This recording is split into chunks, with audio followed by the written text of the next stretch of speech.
But yeah, so today what we're going to be doing is talking about the organ chakra vitality chart. I created this chart right from the beginning. And, you know, if we sort of look at how the technology has evolved, you know, I saw right away that I wanted to monitor people's health. And the only way I could do that is if I actually created some sort of document where I could put the numbers down. Now we can actually copy the organ values and put it into a spreadsheet and create this, you know, wonderful spreadsheet. However, what I found was when I printed off the organ values, people didn't attach to them. So when I created the sheet, what happened was I would recite the number to the client and they would write it down on the sheet, and all of a sudden it became much more engaging because they're writing the numbers going, what does that mean? What does that mean? You know, and so by writing those numbers down, then all of a sudden they're participating in the session, which then allows them to be more connected.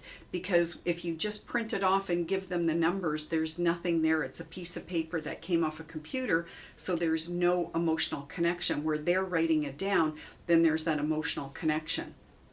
And if we look at the sheet itself, you can see that I have the date as a 6-digit number, the year, the month, the day. And as well, I have here a section for the client ID number.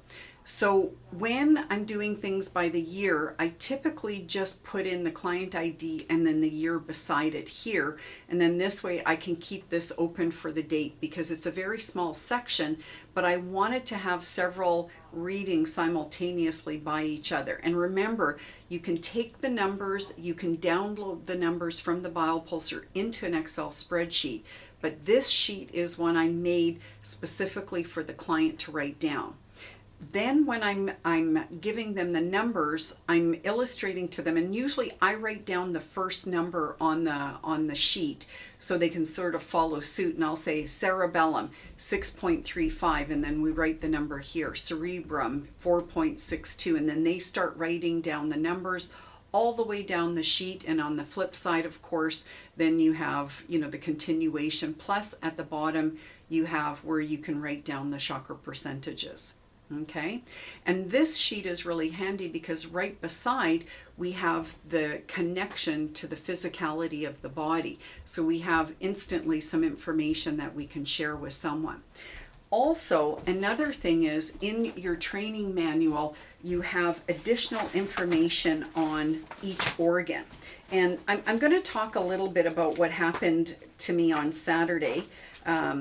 I had a client that wanted to have a session with me, and I'm trying not to do any private sessions anymore because I'm dedicating myself to doing these training videos and other things. So it's not like I have a lot of time to, you know, to do private sessions. But I had this one client that was, you know, determined that she wanted to have a session with me.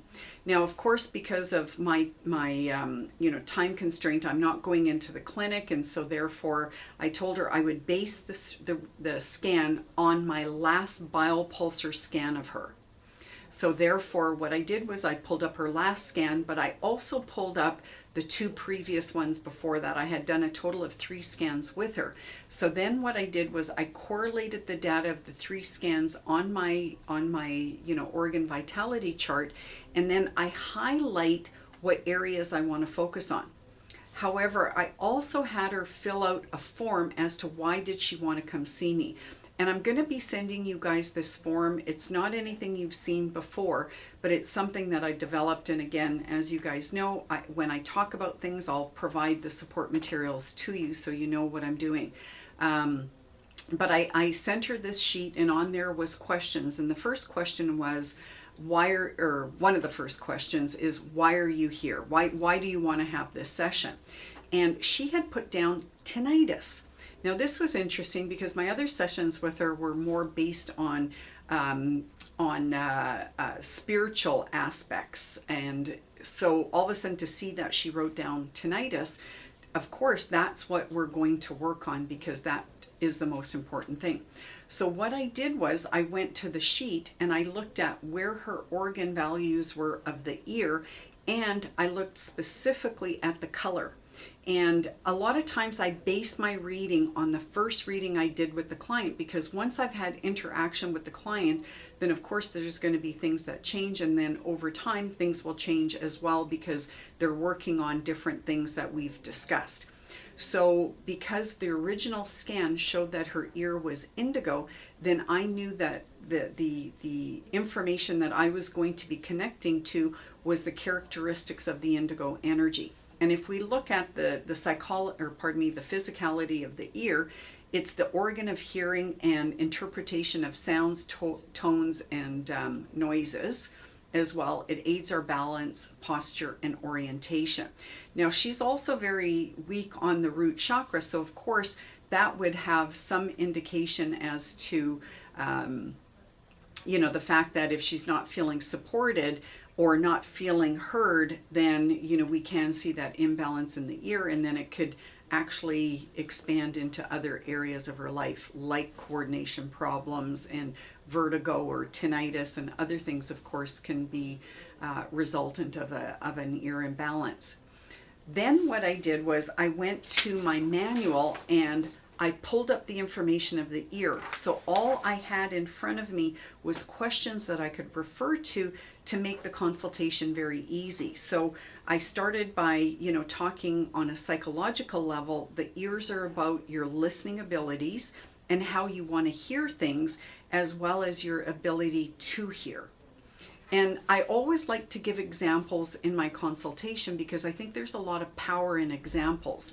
And I also tell everyone, when we look at the balance of any organ, that balance is illustrating that there is no negativity, there is no hyperactivity or hypoactivity. We're seeing that the color projection of that organ in a positive light, as well as we'll see that organ value in between that 6 to 7 range, indicating that optimal energy. 6.5 being the best energy, for that specific organ. So when I'm doing a consult, and I'll come back to my reading with this woman, but when I'm doing my consult, I'm going down and looking at all the number values that I've inserted. And if again we've got 2 or 3 scans, then I highlight the area all the way across. So I take my highlighter and I highlight all the way across. That's what I'm going to be looking at. Okay, so always make sure you have your highlighter nearby. And I only highlight specifically what I want to focus on. So with her, there was a couple organs, but because I wanted to resolve this issue with the ear, that's what I focused on. But with my typical consultations, I'm usually picking 2 or 3 organs that are the weakest. And just to make it really easy, I don't worry about things that are in a hyperactive state. Rather, I'm looking at things that are in a hypoactive state. The closer the number value is to 0, then the more serious the condition. So that's what we're looking at. We're looking at the number values that are the weakest. And we have to understand that on a physicality level, what happens is when an organ goes into imbalance, it goes hyperactive first. And I always like to give this example of the liver, for example. When we look at the liver, if there's too many incoming toxins, then the liver will go into hyperactivity because it's got more work to do.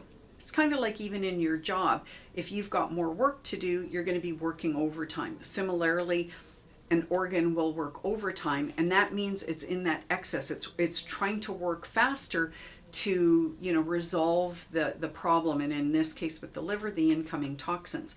However, if the liver doesn't get support or release through, for example, a proper diet or a better diet or an improved diet, then the liver will start to actually go down in energy, because the liver is going to eventually say, I'm sorry, I've been working 24/7 for weeks, maybe even months at that point, and it's just going to say, I'm too tired to continue working at a hyperactive level. So all of a sudden you'll see the liver go down in energy. And that's what we need to understand. When it's in a hyperactive state, it could be something as simple as the person is just digesting some food. Okay. However, if we constantly see it at that hyperactive state every time we do a reading, then we know that liver is, in that hyperactive state, and it's in that hyperactive state for a reason. However, it's when it starts to fall down and go into that hypoactive state that it's more problematic. And especially the further down it goes, the more problematic it is. And so eventually the liver could just say, okay, I'm totally burned out. And that's when you see that number value between 0 and 1. That organ is now saying, I'm not receiving strong enough energy to sustain itself. So anything that's in the 0 to 1 range is what I'm going to focus on. Now, occasionally you're going to get a client where there's a lot of gray. And remember, I do not manipulate any readings. In your carrying case, there is a bottle of the electromagnetic gel. That's to help get that conductivity. However, please note that when you first put somebody on the system and their hand is very dehydrated, then that actually is reflecting that the energy within the person is also dehydrated and weak. Okay? And we have to understand when an organ is unhealthy or having a deficiency, what happens is via the energy matrix, it will steal the energy from the energy matrix to feed the internal organ. When we see the expression on the outer part of the palm on the biopulsar, when we put the hand on the hand plate and we're not getting a strong energy reading, it's because the energy in the palm has now been contracted to the internal organ to help that organ survive. Okay, so when we see that dryness on the palm, there's a reason. There's internal dryness. And it's already stated that 70% of people have dehydration problems. So we already know that 70% of people we put on the biopulsar, we're going to see gray. How much gray we see depends on how dehydrated that they are. And we can't hide that truth from them. At the beginning, I was always using something to put moisture on the hand so we would get that strong contact, and then I realized I was manipulating the results because I did not want to see the gray. At the beginning, I only wanted to do happy readings. However, when I started to understand that was my issue of not wanting to show people their truth, it was an opening for me to understand I needed to see the truth in everything. Okay, so when it comes to the dehydration, again, you may see clients that have a lot of dehydration. Now, another thing I want to share with you is I'm always looking at the number value. Often when you see dehydration, you'll see number values under 1, but sometimes they'll be 0.35, sometimes 0.39, sometimes 0.69, sometimes 0.73. That number can be any division of that point. I mean, we're getting the number in a 3-digit spread. So therefore, if we see 0.3 something or 0 point something something, that's illustrating with the 0, it's a low reading, and the 0.35, 0.39 is illustrating, how low it is. When there's a lot of gray, I look for the matching of the number values. So even though there might be several in the, in the point 0 point something range, I'm looking at the number value. And this you can do with any color value. So if I see that the ear is, 9.65, and I also see that the heart is 9.65, that is telling you there is a direct pattern correlation. You'll see the colors are the same and the numerical value is the same. That's when you know the pattern is attached. So going back to this woman who had indigo in her ear, that same indigo color registered in a couple other locations. So now I had a pattern of that consciousness.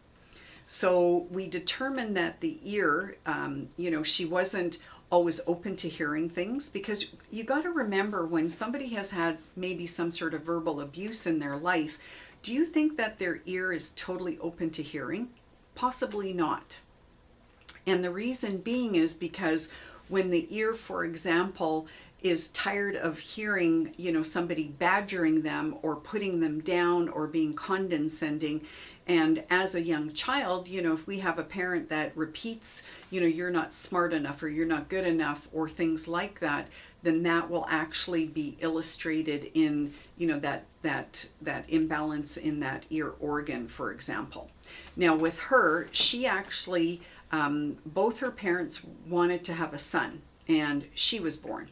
So therefore, she was living up to their expectation of a son, but because she wasn't a boy, then of course she wasn't living up to their expectation on a lot of levels. So she felt that often they were quite verbally negative towards her because of possibly that situation. So she felt that that was part of the connection to the ear. And then we started going into other aspects of, how she felt that maybe she wasn't being heard in her current relationship. And then she started indicating what was happening in her relationship. And she's, with somebody that she absolutely loves, but they're going through difficulties because his business is having some hardships. And because his business is having hardships, she doesn't want to be a burden on him by telling him what's going on in her mind. And because her son now is 15 years old, she wants to get back into her career. And because she was an achiever, and that in part was, part of her parents wanting her to achieve, she has a lot of academic credentials, and she had given that up to actually raise her son. And she felt that because of the family dynamics of the husband being the breadwinner and wanting to have, they made the decision that she was going to be the one to stay home and raise the son. And of course now she wants to contribute to the financial situation of the family. So there was a lot of things going on with her ear organ because of the fact, is she being heard? Is she hearing what she wants to hear? And because she made comments, what I did was I documented things that she said during our conversation. So she made reference to as an association of what she believed was going on with her husband and, in relationship to what she wanted to hear. And likewise, when she was expressing about her son, then I brought that into the conversation as well, because her son was very empathetic like she was. And indigo in the ear would illustrate somebody who's very sensitive in the ear organ, because if we relate the indigo color to the chakra system, we know it is that connection to the brow chakra. And the brow chakra is the chakra that deals with a lot of sensitivities. The more indigo you actually see in a person's aura, the more empathetic they are. And this woman had indigo in her brain, and she had indigo in her body, specifically that indigo in the ear. Now, when you start looking at the indigo as a personality and the characteristics that go with the indigo, on the positive side, it's somebody who's very empathetic, very understanding. They have a deep understanding of life processes. However, on the negative side, it's the person who worries excessively. It's the person who has a lot of anxiety. So then I brought that into the consultation, and she said, you nailed it. This is my issue. I overthink these things, and then I end up having, anxiety and panic attacks, et cetera, et cetera. So you can understand that, again, as we delve into the conversation, we can get further and further into it. And what I did was I actually copied this page and I emailed it to her, and that became part of her homework. I wanted her to go through the questions that were at the bottom of the sheet and see how she felt about those questions. So for example, what does this person want to hear? Or what have they heard too much of? And so I asked her to break down and write about how she felt. What came to her mind as she wrote that down? How did she, feel about the situation? The next question is, are you refusing to hear any side other than your own? Okay, another question. Are we listening to our inner voice? Do we allow the words of others to disrupt our own balance? Okay, and because her root chakra was the weakest one, and she felt that her power was taken away when she gave birth to her son, that it was almost like a decision was being made that she was to stay home and take care of her son. And over time, I think she became a little, and I don't want to say resentful. I never felt it was resentment, but rather that she put her career on hold. And so therefore, maybe she felt that, over time she wasn't being heard about how she wanted to continue with her interests. Okay? So as you can see, looking at the number value is very important. Highlighting what organs and glands are weak, so that way we can target it. But again, look at the overall picture. She had some areas that I'd like to fine tune that are areas of weakness. However, because her number one concern was tinnitus, that's what I'm going to work on until we get that healed. And I can share with you, she had gone to an acupuncture, she had gone to a naturopath, and she said, Susanne, I felt what was missing was the emotional connection to why this was happening.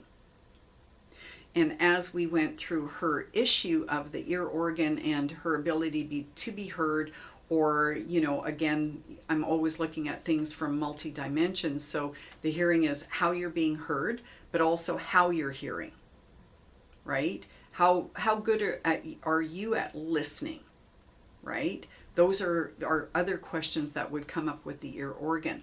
So when you're using this information, this sheet is a baseline for you to start monitoring the client's progress and success. Okay, so to me, this is the sheet that I always, and because I have a photocopier in my office, I make a copy so the client has it and I have it. And then what I do is I put, I have a couple sheet protectors in a binder, and all my clients are in alphabetical order. And what I do is I put whatever information in those sheet protectors that are in the binder. So now I have a reference to go back to. I printed out her aura picture.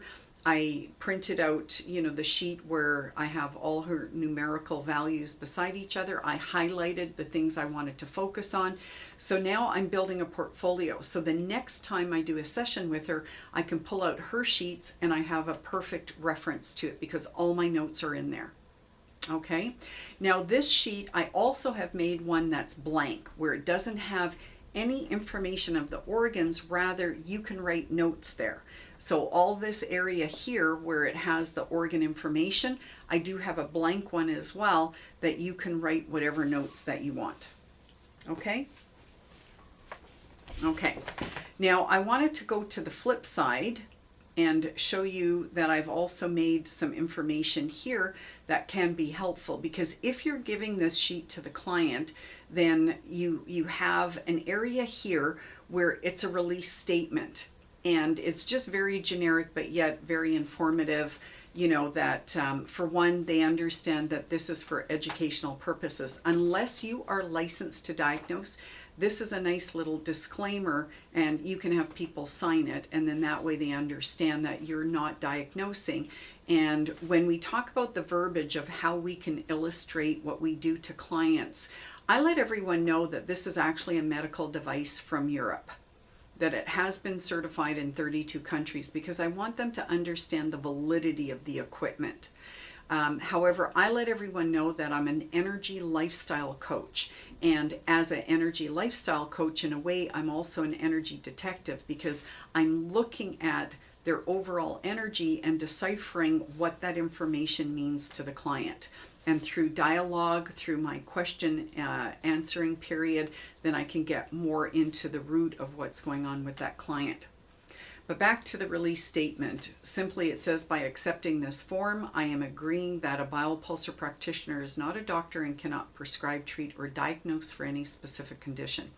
I understand that I am exercising my freedom of choice and willingness and willingly desire the biopulsar assessment. Any verbal discussion of general conditions become my personal idea, and this biopulsar practitioner encourages me to listen to my doctor's advice. Okay, a very simple but thorough release statement. And also we can see that this just so you guys know, there is a Religious Rights Act, and the Religious Rights Act covers a lot of possibilities of natural medicine that include color therapy, plant therapy, aromatherapy. These are all natural gifts from God, and people cannot take away your right to choose on your own belief level what is good for you. So therefore, when we're recommending natural modalities to people, we're recommending things that are just gifts from the universe. So for me, I'm very comfortable in letting people know that I work very much on that natural level. I also let people know that I believe everything is about energy management, that I do not believe in illness. I believe we have mismanaged our energy, whether it's hereditary or whether it's something that has developed in our life cycle. And it is said that for something to be hereditary, it has to be generational, meaning it could have come from your parents or your foremother or foregrandmother. It can come from people that have come down, the light. Generational is what I'm saying. So therefore, we have to understand that when we're looking at somebody's aura map, we don't know if it's something that's developed in their lifetime or other lifetimes. Okay, meaning their mother or their grandmother or father or grandfather, etc., etc. But we can discover this through, dialogue. Plus, some of my other sheets that you guys have been given go into things that may ask about things on a hereditary level. Okay, and just what comes to mind, I had one client that was quite concerned because her parents were alcoholics, so she was concerned whether or not this was something that might happen to her because she liked to drink. Now, she was a natural orange person by nature, and orange people are one of the energy types that actually have issues with addictions. So I told her that, this is something that she will have to be careful of, where I've actually had other people that, had parents that were alcoholics, and that was a concern of theirs, but I didn't see anything illustrating that into their aura. And in fact, often when you see, for example, somebody who's got a strong blue energy, they are so much in control of their energy that they would be the type of person, when you give them homework, they will do it to the nth degree. They're the ones that are going to be coming back going, Susanne, I did every single thing that you recommended. Okay, where some people, when they come back, you'll be saying, did you do some of the work that we talked about you to do? Did you do your homework? And they'll say, oh, I didn't have time, other things came up.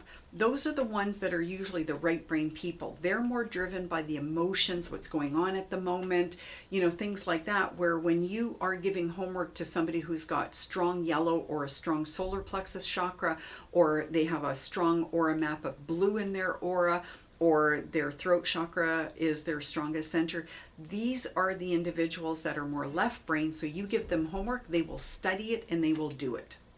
Okay, and this is why the more you understand about the color language, then the more you'll understand about what you're up against. Because if I get somebody who is totally orange in their aura, they're the hardest ones to get to do homework.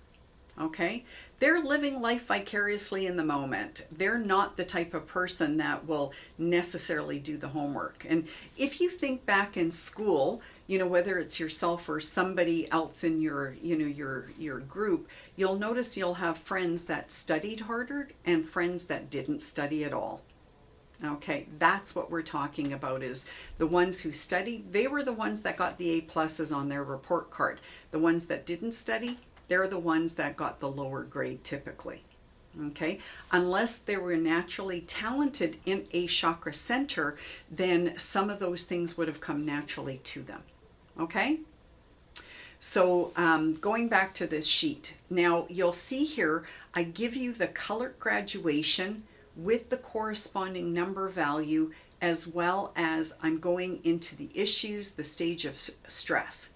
So we can see when we first see colors that are violet, magenta, also in the pink range here to the white, is everything from 8 to 10. Okay, when you get to 10, it's white. When you start at 8, it's going to be the indigo hue. That is excessive energy, and it's also what we call the first stage of stress. And this is what mainstream medical calls the first stage of stress, hyperactivity. Now, when we go to 7 and 8, that's slight overactivity, And it could be what we would call the pre-stage of the first stage of stress. All it is slight hyperactivity. I don't typically worry too much about that because, again, if you've just eaten something, there might be hyperactivity in some organs based on the fact that you just ate, and so therefore your whole digestive system is operating at a faster level. When we go to the 6 to 7 range, this is where we see that turquoise hue to a light blue range. This is actually called cyan. Okay, it's right on that border. It is a blue, but it's right on that border of that turquoise hue. So it'll be in between that 6 to 7 range, which is the optimal level of health. It is what we call the state of homeostasis. Plus, it also illustrates that there's a reserve of energy. And what that means is if your gas tank is half empty, then you can deplete it very quickly if you're doing a long-term trip. Whereas when you have your tank reserve high, then you can travel for a lot longer before you go into that depletion state. Where if your aura or your energy of an organ is in green, at that 5-point parameter, that means you don't have a reserve, meaning you're operating at a normal level, but if you do anything in excess, it's going to go into a state of hypoactivity faster. So we want to see the number values in between the 6 and 7 range.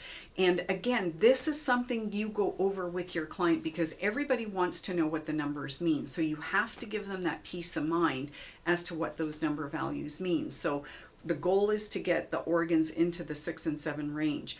But remember, there are fluctuations. We do have biorhythms and there's a lot of influencing factors. So with a typical aura, we will see things in excess. We will see things in deficiency. Again, what we're looking at is the overall map. I want to know that at least 80% of those organs are within the 6 to 7% range. Okay? That's a good number to keep in mind because at 80%, that means that those organs are in a state of homeostasis, which also illustrates they're in the perfect state of pH. Okay, so we want to see as much as we can. However, unfortunately, this is a trend worldwide. It's not just privy to North America. However, it's a little bit worse in North America. The average energy is more in between the 5 and 6 range. Why? Well, I don't think North Americans are as healthy. Now, I think other countries are following suit because there is a lot of fake food on the market. Unfortunately, there's a lot of fake food. If you look at our diet 50 years ago, we would be harvesting our fields, and what we didn't eat right away that was fresh, we would actually can. And by canning it or freezing it, we're keeping as much of the nutritional value in that actual food. When we don't do it ourselves, we don't know the quality of the food that's going into the cans. And then they add sodium, and it's not even a good sodium, it's a poor sodium that's preserving the food for the longevity in the can. However, that's not conducive to our energy. So we're actually eating a lot of food that has preservatives. And it's the same thing, for example, and this is why I love everything that Color Energy does. We even carry shampoo and conditioner that has no preservatives in it because most people don't realize when you're using typical shampoo that costs you $2 to $3 a bottle, it's laden with preservatives. And what do you think's happening to your scalp? You're preserving your scalp. So how can the toxins be released? The toxins will end up staying in your brain because they have no way of getting out through the pores of your skin. Okay, so we have to be consciously aware of all our lifestyle choices and how they contribute to our ill health.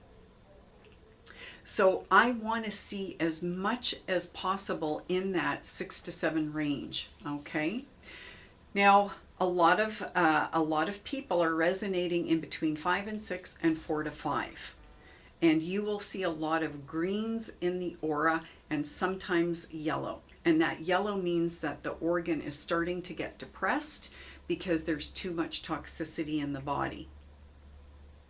And if we look at the different stages of stress, we can understand when it's in a hyperactive state, we're going to see all these hyperactive colors. Because when you start to study the color language, the colors that are above that turquoise are faster in frequency. Okay, like the violet is like this. Where you look at the red, it's like this. okay?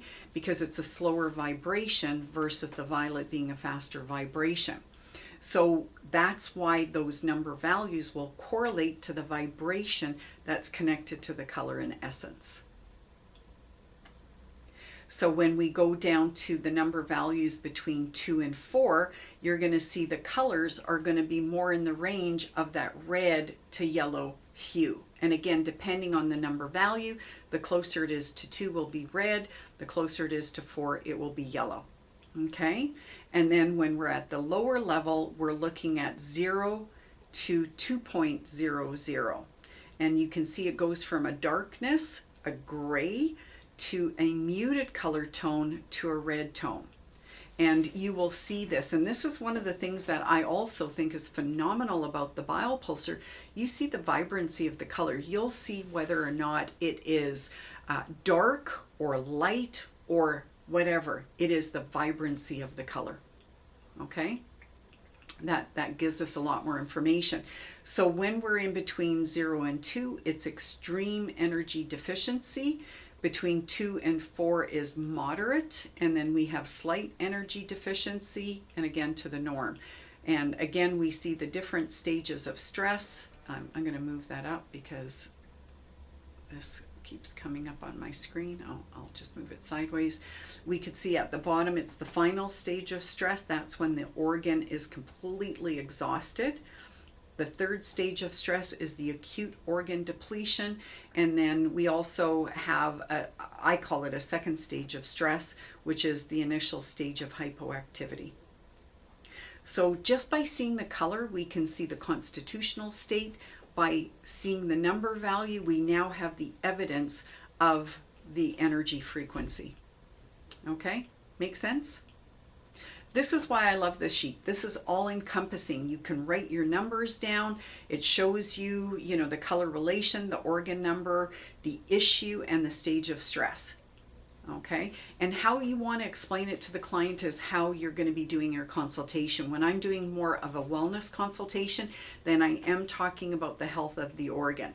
When I am doing an energetic consultation, more based on, that body, mind, and spirit connection, then I might go into, aspects of the organ on a health level. But again, the way I do it isn't necessarily talking about illness, because people like to talk about illness. And I think you may have heard me on some of my other videos where I might get a client that says to me, I have cancer, or I have, lupus, or I have a blood sugar disorder. I will actually comment by saying, well, congratulations. Is this something that you want to continue to have, or are you willing to work towards better wellness? And again, it's because I believe that everything's reversible. Let's take a scenario when somebody has a history of diabetes. Often when we look at their lifestyle choices, we can see that they probably don't have optimal lifestyle choices. And that inherited factor can be resultant of maybe the way the diet was in the family. I always think about this one family, and my father was a chef, so we actually ate really well growing up, and a lot of love went into the cooking. But I remember whenever I would be invited over for dinner at other people's houses, I would ask what they would have, because if it was a home cooked meal, I wasn't interested. Okay, and one of my girlfriends, her family lived on craft dinner, canned ravioli, hot dogs, hamburgers, all these foods that I didn't grow up on. And so whenever she invited me over for dinner, I would go there. But they were the condiment family. This was before Costco, where you would have to buy it through restaurant companies, where you would get like the cans of ketchup, the cans of mustard. The family ate so many condiments. This was their food. They would have craft dinner and they would put ketchup on it, or they would have hot dogs and they'd have ketchup and mustard and relish on it. And it was just like gross. It was just packed. But I like going over there because to me that was junk food, and I got to eat a little bit of junk food because I had homemade food every day. However, you could see it in the family disposition. several of the family members were overweight because they weren't eating good food. So if they would have had history of diabetes, I don't think it was because of the fact that it ran in the family. I think it was because the family dynamics, generational, were not healthy eaters. And a lot of times when people are overweight, that's when they have these problems of diabetes. And again, we have to take a look at all the factors. And I remember that there was an episode on TV where this one guy was very concerned because his father died in his 40s, his grandfather died in his 40s, and they were all obese. As soon as he went on the right health track and lost all the weight and went into, managing his wellness through exercise and diet and lifestyle choices, then he was taken from that, diabetic, stage to a healthier stage where he didn't need to rely on the medication that, a lot of people who have diabetes are on. So we can see that these things can be generational, but we have to look at why they're generational. That was sort of my point. Okay, so on my 5-page client intake form, that's where you can go into a lot of the history of the client to then sort of further analyze what you're seeing on this sheet. And that's another thing that I do is I take a look and I look, and on that client intake form, there's questions like, do you feel, do you get dizzy? Do you have flighty? Do you have memory problems? Well, as soon as you start seeing that on the client intake form, right away, you're going to be looking at this sheet and looking at the frequencies of the brain. Because if you're seeing that they're all heightened or that they're, at a lower frequency, that's telling you right there why they have dizziness, why they feel flighty, why they might have vertigo and other things. Okay, so you have to go further and further in your assessment as to why you're seeing these disturbances. And it's hard to do in a short consultation. Literally, if you're doing a short consultation, and that's anything under an hour, okay? Because as soon as you're doing a consultation for a half hour or maybe an intro session where it's only 15 to 20 minutes, it's pretty hard to do a lot of analysis. But when you're going into longer sessions, then you can start to look at the different things that you're getting your client to do to marry it up to these deficiencies. Okay, does that make sense? Great. Okay. Now, another sheet that I wanted to show you was the, and this is in the Biopulsar binder, where it's called Health Assessment Chart. It's the same chart, but now it has this information and this information, but the columns are highlighted. And I highlighted these columns to go into the common symptoms that we see in a person's energy. So for example, on the back side, it even goes a further breakdown into things. And again, I'm going to send you guys these tools so you have it.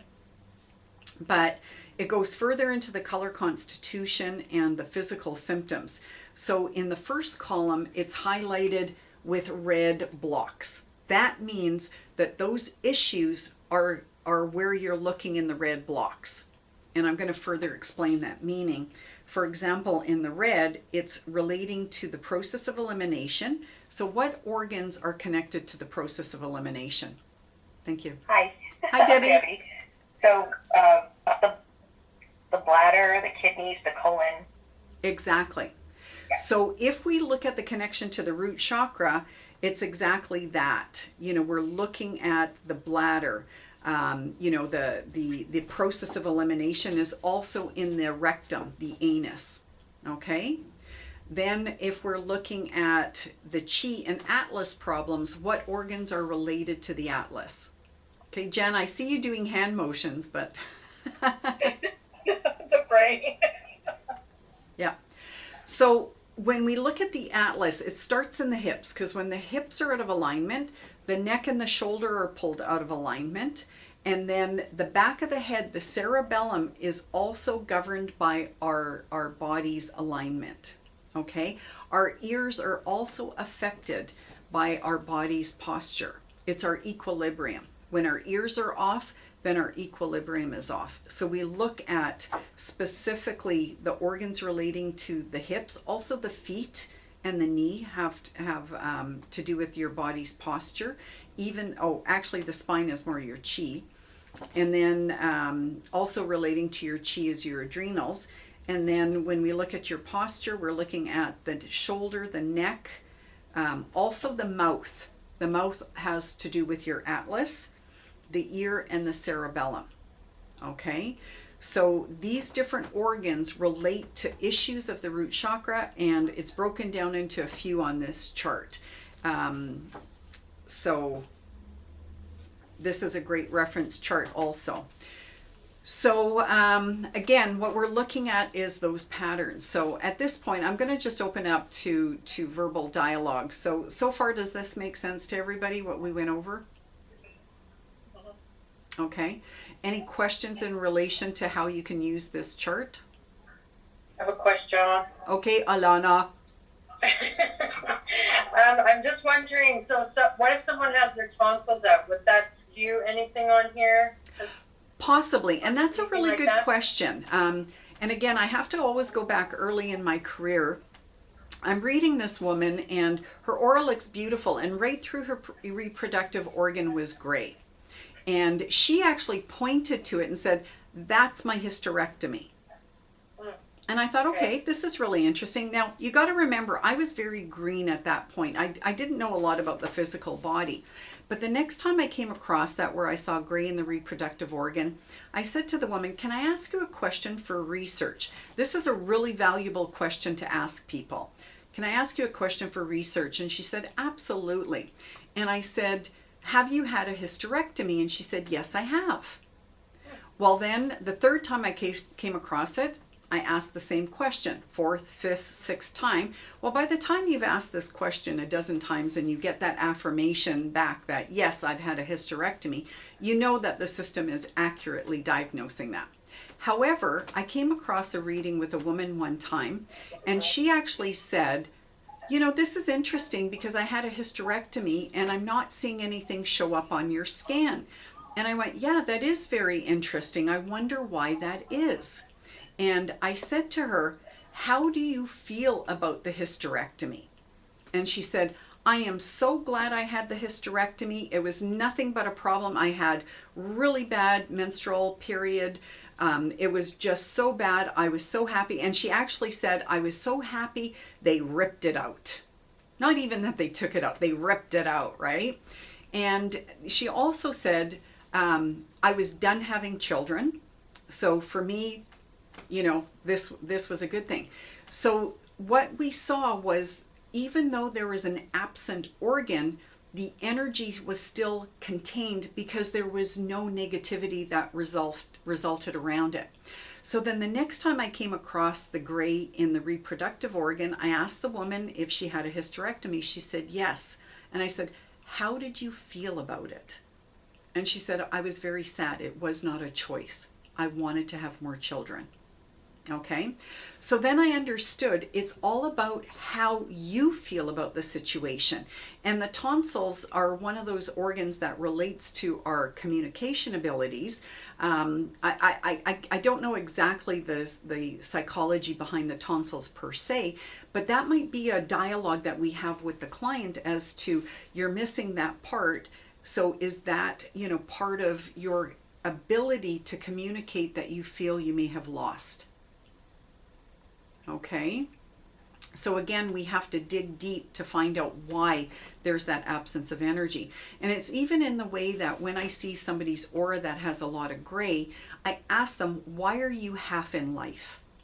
Why are you half here?" Because your aura is only showing me partial color. So why are you vacant? What aren't you enjoying about life that you're half here? Okay, I call people on it, because if they were here, they would be eating right, they would be drinking well, they'd be exercising, they'd be doing everything where their energy is stimulated.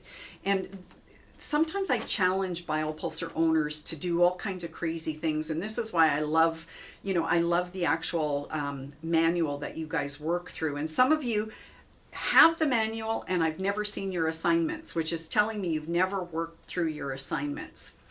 So sometimes I'm a little sad, because it's like, okay, Do you know what I'm talking about here? Because when you do things, you will see your energy shift accordingly. And here's a really good example. There's a lot of people who have cold hands and cold feet. Okay, that actually is a symptom of low root chakra. So when people have low root chakras, the root chakra is about your fire element. It's about your heat. It's about your energy. And when you have low energy, then you're going to have cold hands and cold feet. Okay, that is a sign of a low root chakra. So whenever people have a low root chakra, low vitality in their their extremities, I get them stamping their feet or bouncing on a rebounder for 3 to 5 minutes. I'm telling you, all of a sudden you will see their aura go so green. Their hands and their feet will be warm. Okay, all of a sudden the vitality is moving, the chi is moving, the life force is moving, the root chakra is being revved up, because even just by stamping your feet for 2 to 3 minutes, your heart will start pumping, your blood gets circulated, and also your thyroid will go into balance. Your adrenals will go into your balance. Your complete endocrine system is being fed, because as soon as you stamp your feet, your chi starts to move up your body, and it goes from, your base part of your spine to the back of your head, and that life force hits the brain even. So when people are not exercising, when people are not eating right, when people aren't drinking enough water, they're not committed to life, because this is the fundamental aspects of good health. Okay? And most people are lethargic, and then they're wondering why their root chakra is weak and why they're feeling ill at health.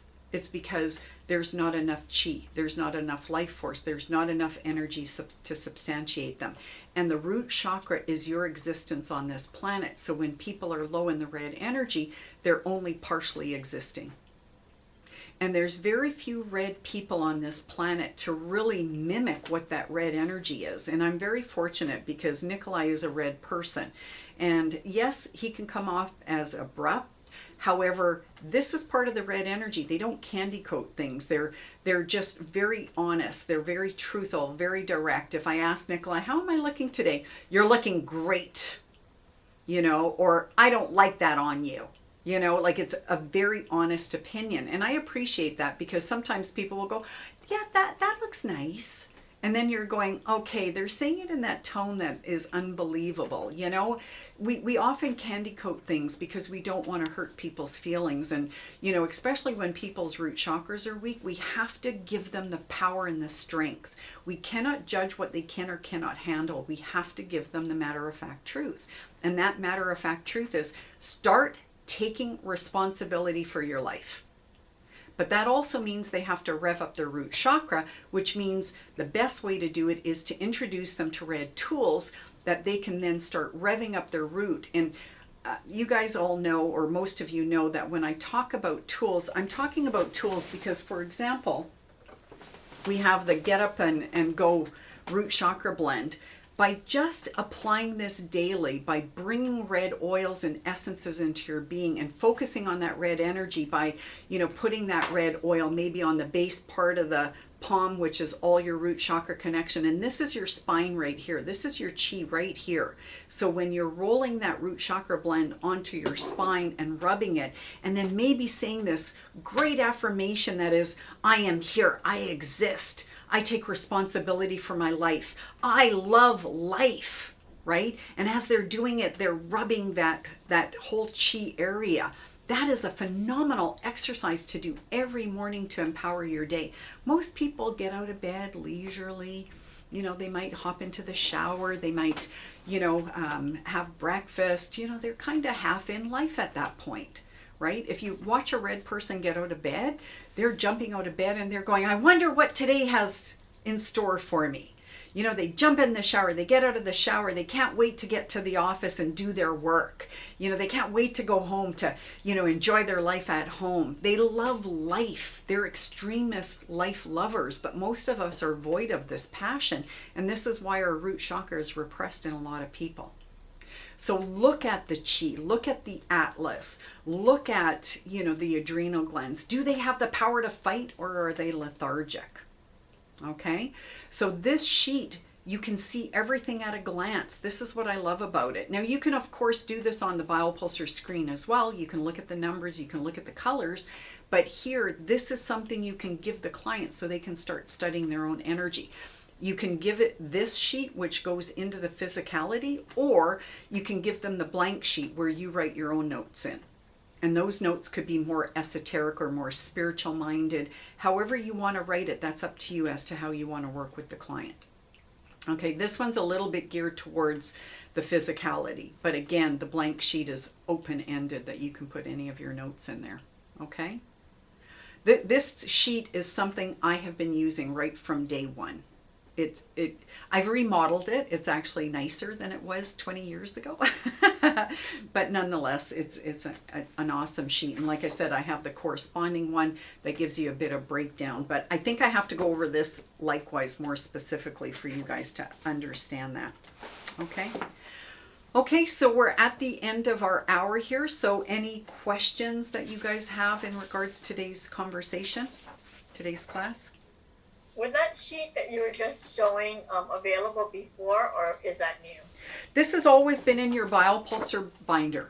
This has been in your binder for 20 years, okay? However, I recently remodeled it.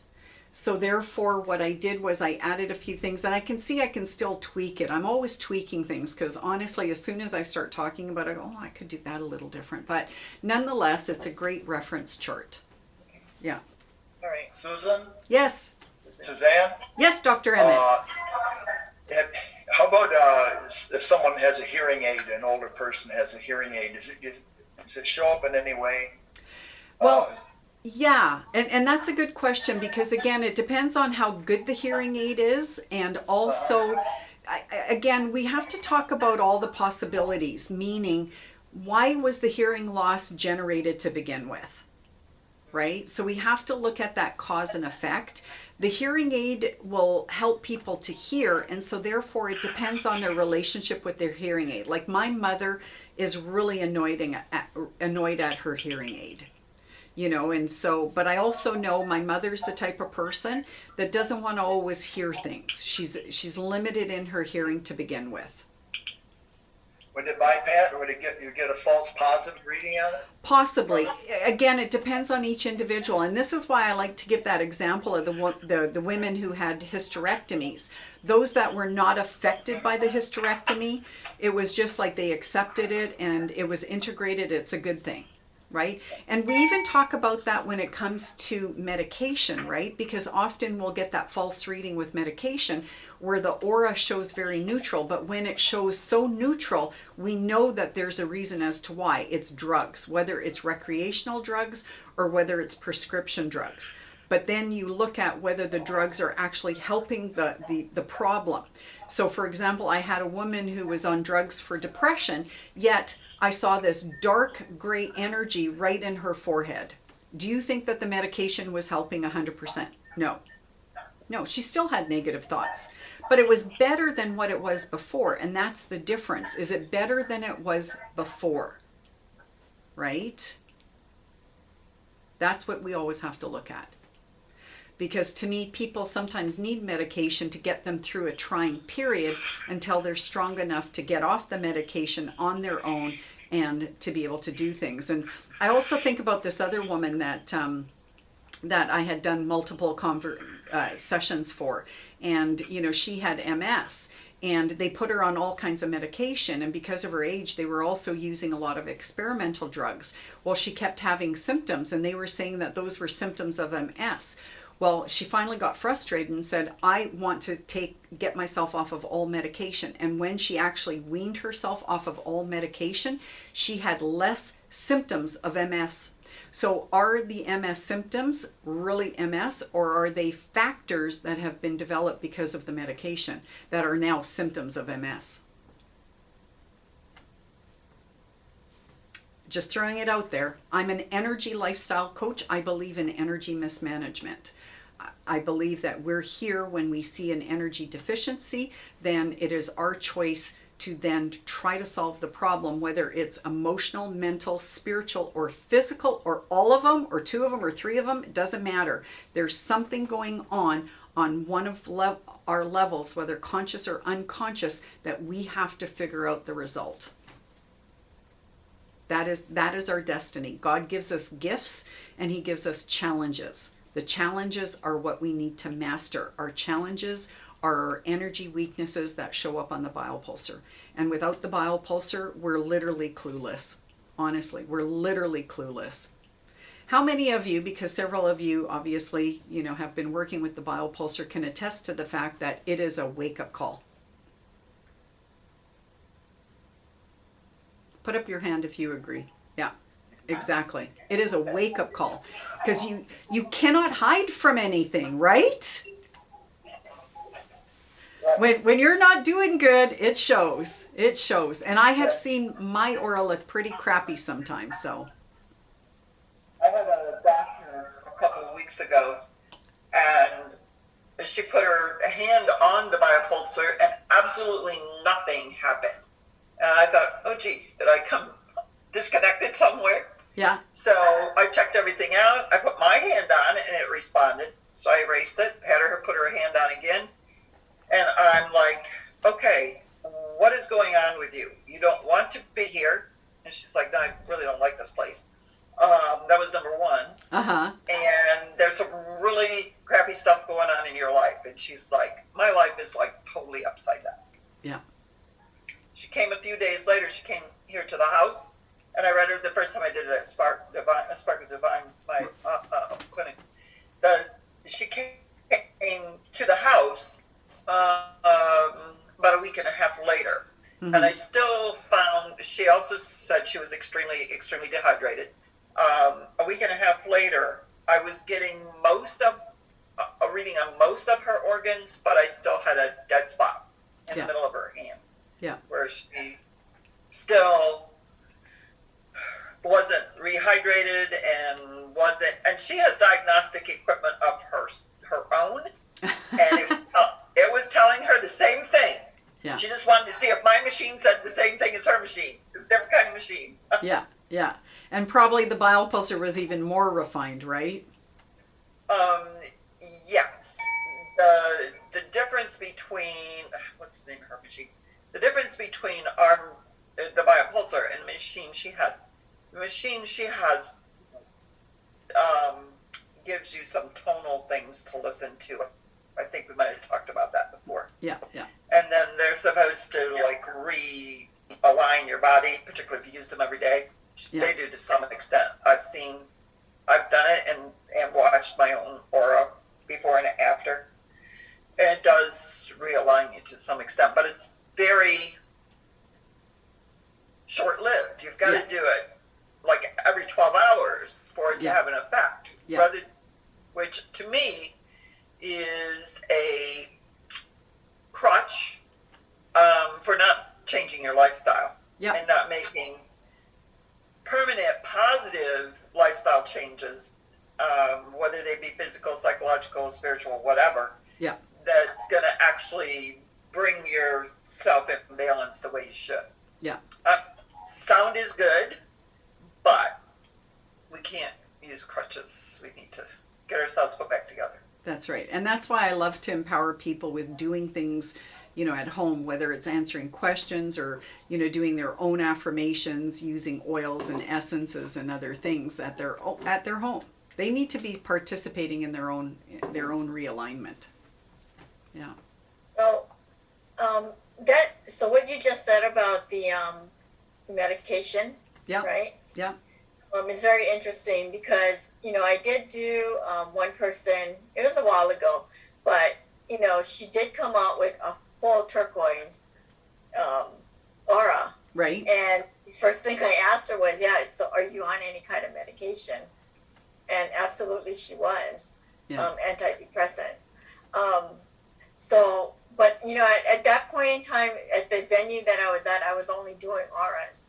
So I didn't take her readings, which I want to find someone now and take a look at that, and dig a little deeper to see what really kind of, you know, what the differences are, because now I'm curious as to what you can see in the numbers, even though that aura shows up like that and it doesn't necessarily show up there. Yeah. And Right. also with the numbers, we can see the constitutional state, because the closer the numbers are in value, tells you, for example, in Ayurvedic medicine, if they're a Vata, Pitta, or Kapha. So you can refine that. And for example, Vatas vibrate at a fast frequency anyways. They're usually, thin people, and they need a lot of dense food because it substantiates their fast frequency. If they eat food that burns quickly, then they're gonna feel hyperactive, right? So when you see their number values, often their numbers will be between like 6 to 8 in almost every single organ, but you'll always see where they're off, because there'll be a few that will be under 5. It's really interesting when you really start to study the number values and how it relates to the different health conditions and things like that. Yeah.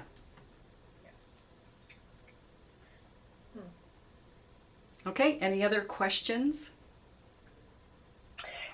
Oh, Suzanne? Yes, Gabriella. How are you? Hi. Good. How are you?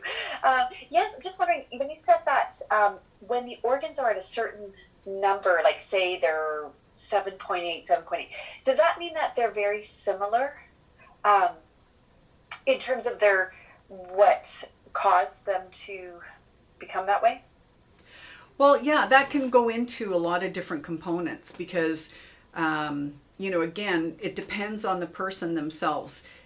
I look at it in a couple different ways. One, we have a certain type of personality, and that personality also controls a lot of our lifestyle choices. So when we go back to the person with the blue aura, again, that's somebody who has a lot of control. And if you look at the people who have that Vata constitution and start talking to them about those things, you'll see it all marries together. Right. Okay. So yeah. Like I'm saying, if the cerebellum is a certain number and maybe the ears a certain number, say they're both at like 1.3 or something like that. Right. Does that mean that they're linked together? Like they're kind of intent, that yes. Maybe they were off by the hips, you see? So Yeah. the ears, the atlas, or the cerebellum, the neck, Yeah. if they're the same number, it's probably the same etiology. Yes, and I mentioned that earlier, so thank you for bringing that up again, because it's a good thing to review over and over. But if you see the same color and the same number value, you start to make a map of that.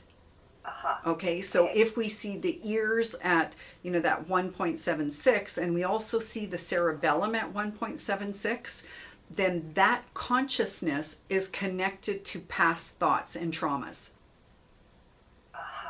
And then that would have to do with the ear. So for example, with the woman that I did the session with on Saturday, this is part of what I understood, is that her parents weren't accepting of her sex. And so they literally, were constantly belittling her, which was affecting her ears. So now as an adult, a woman who's in her 40s, now she's got that past consciousness of verbal, dialogue that's affecting her capability of hearing. Got it. Okay, good. And just one other question. It was very interesting when you said when there's gray in a certain area, there's dryness, but it's because that vitality in that hand part has pulled back, right? Yes.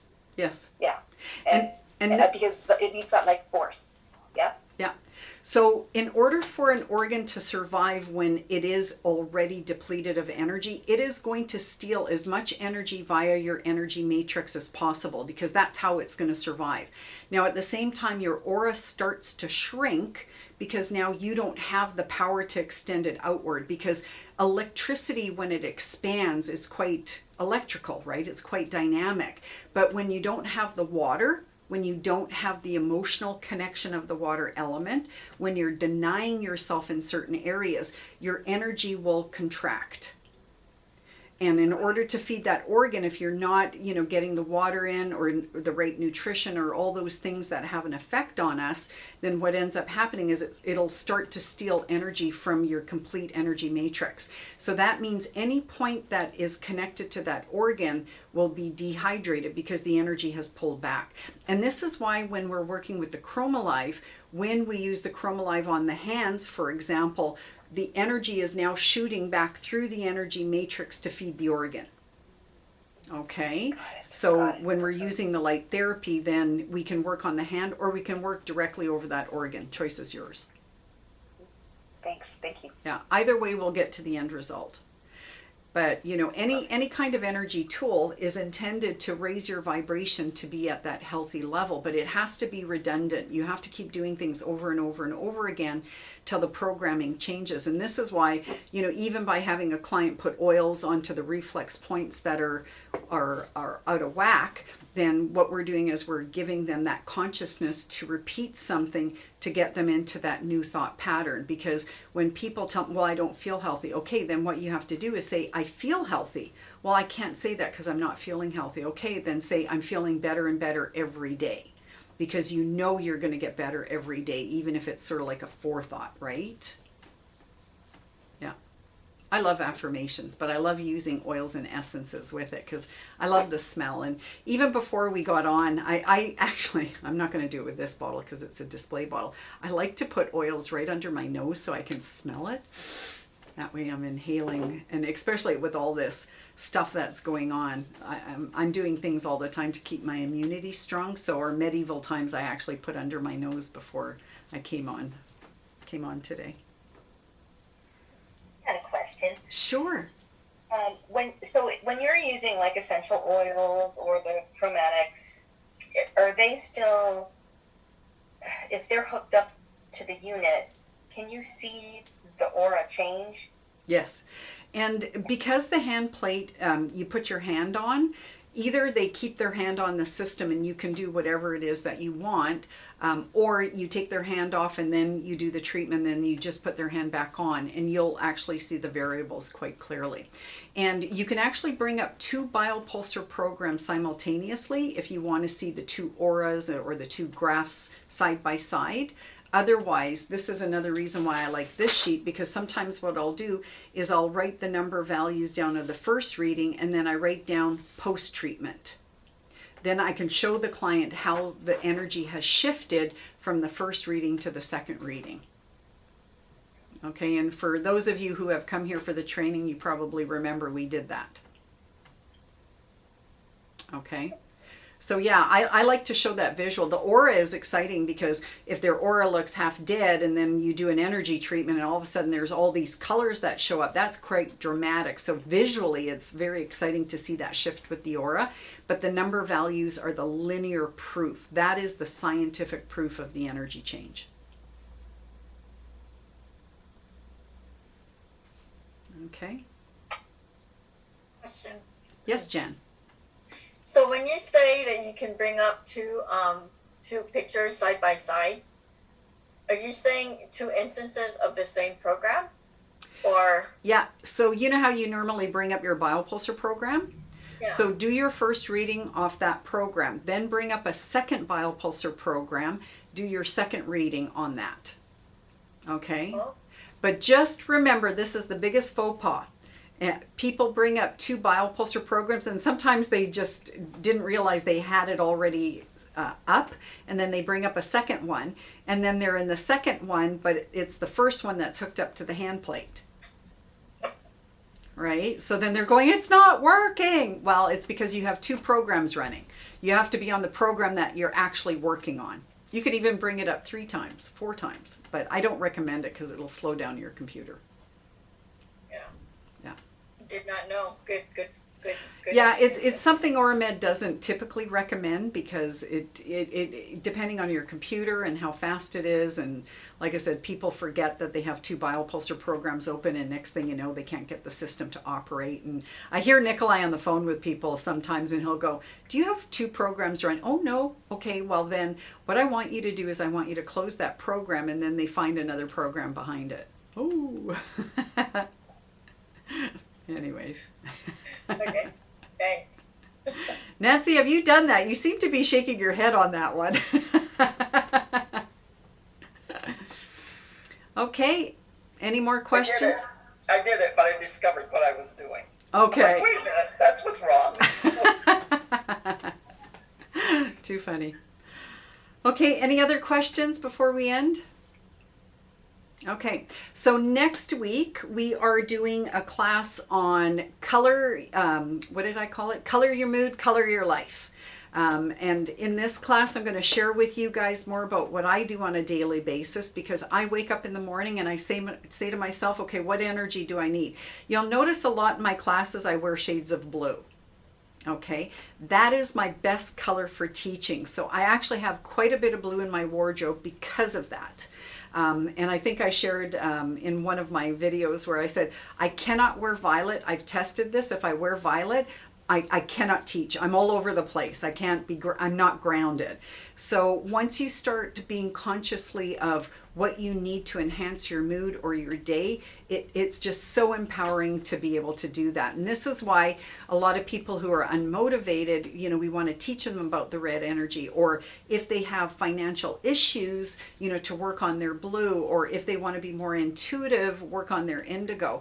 Once we know whatever the fight is or whatever we want to do in life, just by coloring our mood, by coloring our day, we color our world. And, you know, once we emanate that frequency, this is what will come back to us. So we're going to have a lot of fun next week.